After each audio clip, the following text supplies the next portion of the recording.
À moins d'un mois de la rentrée scolaire, les écoles sont en mode préparation. Pandémie oblige, rien ne sera plus comme avant. Des classes réaménagées, tout doit être nettoyé, désinfecté. Ici, à l'Académie Marie-Claire, dans l'ouest de l'île de Montréal, on a décidé d'aller au-delà des recommandations du ministère de l'Éducation. Il y a des protecteurs sur chaque pupitre et plutôt que former des îlots, les élèves sont à une distance d'1 mètre, les uns des autres. C'est plus facile de retirer des mesures que d'en rajouter après qu'il y ait une explosion de cas. Donc, c'est vraiment la stratégie qui a été privilégiée ici.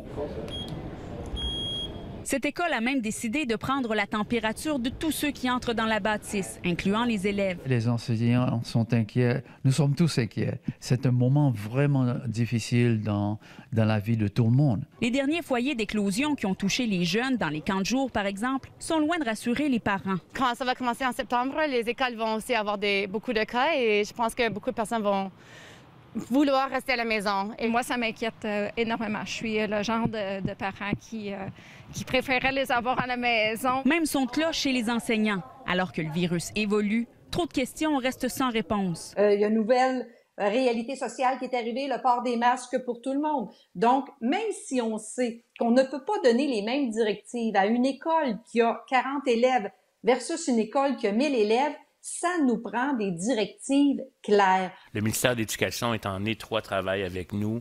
La question du masque au secondaire va être réévaluée. Québec promet de mettre à jour son plan d'action la semaine prochaine. Parce qu'entre juin et aujourd'hui, il s'est passé des choses. On a appris toutes sortes de choses. On voit ce qui se passe dans les autres provinces, dans les autres parties du monde.